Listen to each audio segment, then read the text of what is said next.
So today is Friday, May 15th, and basically, let me just adjust this a little bit better. Uh, Another major update. So I've been having issues with my lung since the actual surgery. When I woke up, I was on a ventilator. They took it out because, of course, when you wake up, you can't breathe. And I couldn't take deep breaths for close to about a week.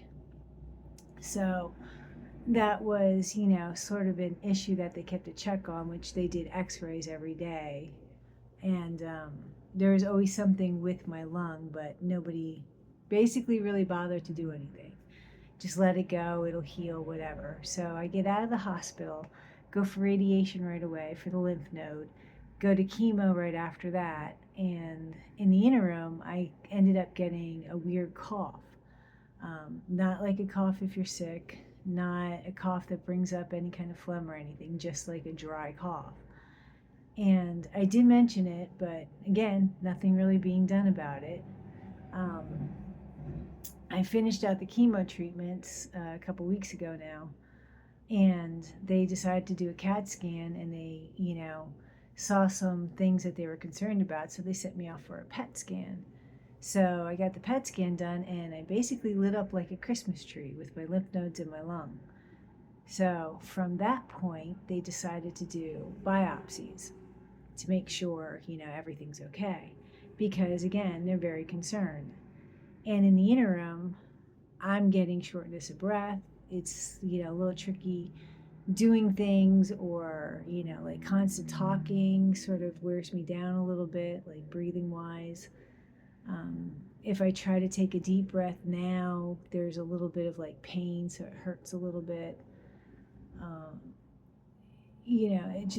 There's something wrong. In point blank, the lung never healed and it collapsed twice. A full collapse for the surgery, and I think probably a partial collapse for some incident that happened, which is documented in my chart. But anywho, the biopsies were done and the pathologist reviewed them, came back negative for everything. So I ended up getting sent off to a pulmonary doctor to figure out the lung issue. At this point, it's inflamed. Don't know if there's really an infection in it, but it is inflamed. So they put me on steroids for 5 days, 4 pills a day. I'm now on day 4. Nothing's changed. I still get the shortness of breath and I still have the cough. So whatever, they thought it was, I don't know, but I go for testing for my lung on Tuesday and then right to the pulmonary doctor to, I guess, have the results checked or whatever. So we'll see what happens. But I had my oncology appointment yesterday, which was Thursday. And after going through everything and whatnot, and him seeing the pathology reports and whatnot, I'm basically cancer free at this point. So that is a good sign, but still got an issue with my lung. So hopefully we can get that resolved. But the problem comes down to, depending on what the cause of the lung issue is, if it's just inflammation from treatment, all the treatment that I had, then I'll be able to continue immunotherapy treatment afterward once it's like healed up better. If that's not the case and there's something else wrong, then immunotherapy it would be canceled. I wouldn't be eligible to do it. However, I am going for a second opinion because with all of this going on, like, why was the lung never looked that way before when I had issues? And, why? I get they want to do the radiation to make sure the lymph node didn't have any minuscule cancer cells, but from that PET scan that was done before the surgery, it dissolved. So there shouldn't have been anything in there. I guess it's frustrating for me because I'm flip-flopped all over the place and like, well, you need to do this and you need to do this and you need to, but I never got a chance to really heal. Like, I have this lung issue, I have this cough, I have a numbness where it's at on the right side, and I've had it since the hospital. But instead, you need to go to radiation. You need to do 8 treatments of that. You need to go to chemo and do 4 treatments of that. Like, nobody ever gave me a chance for anything. Just, here you go, here you go, here you go. And like being flip-flopped all over the place, it's very frustrating. So now I have issues with, breathing and like trying to do things and getting winded real quick. And like, it shouldn't be like that. But we'll see, what happens next week. I got a busy week yet again coming up with a lot of appointments between me and the cats. That's like a whole nother escapade. But no matter what, I look back and I'm like, at least I'm cancer free. So that's one good thing.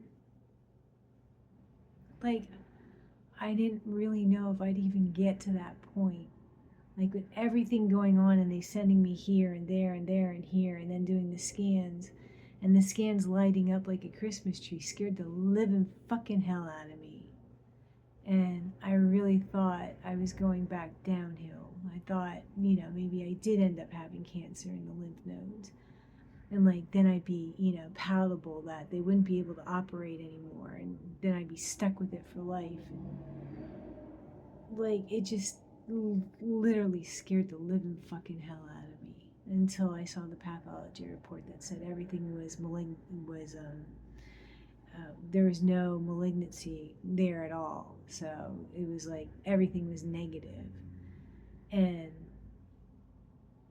seeing that like did help a little bit, but hearing it from the oncologist that, here's the good news, even though your lungs fucked up and we did it by accident, but we're not going to take accountability for it.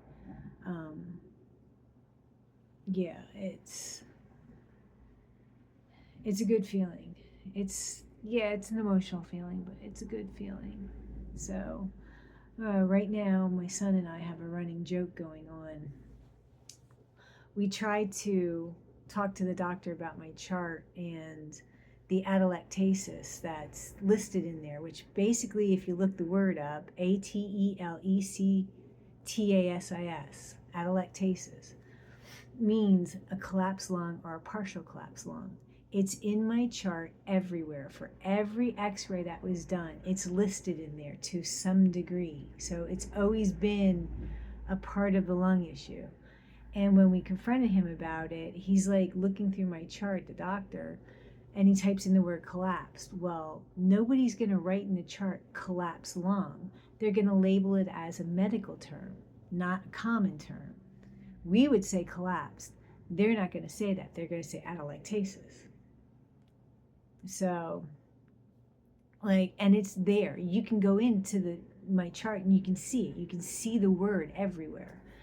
And when we confronted him about it, he's like, no. The doctor goes, it's 2 different things. They're very separate. They're very different. He goes, atelectasis is like 2 tissues touching each other. Okay, so if you go like this, doesn't that mean it collapsed? Because you can't put any air through it. Nothing goes through. It collapsed. Atelectasis, collapsed lung. So that's our running joke every time, hey, is this collapsed? Yeah, they're just deflecting basically at this point. They don't want to, and I get it. You don't want to, take accountability because, yeah, you could probably lose your license if you really did fuck up. And again, if it's an accident, it's an accident, fine. But you need to go back and you need to fix it or resolve the issue of it. And that's where I'm at. And nothing's been done for over 3 months now. It's like going on 4 or 5. So, and I'm stuck, with issues that I never had before and I shouldn't really have now. I mean, I know chemo and radiation are just shitty and bad for your body, period. But still, I shouldn't have a lung issue. So, but I mean, again, being cancer-free at this point and hoping I can stay that way, and I got to get back on the keto diet. I've been like really bad and off and on with chocolate binges or just random shit that, has sugar in that I shouldn't really have. again, sugar does feed the cancer. So, I just went through fucking hell and high water to be where I'm at right now, even talking to you, so I need to get back on the keto diet. I mean, I already lost a shit ton of weight, so, and that's not really my concern anymore. I eat when I'm hungry. I don't have much of an appetite, but there's moments where I will eat, and I'll eat pretty good, so. But that's the latest update. The best news I've gotten so far. So I just hope I keep it up and keep the strength going. And thank you for all the support with everybody, and happy tears and hugs and whatnot. You just got to keep moving forward and just stay healthy at this point. So, peace. Samo to be.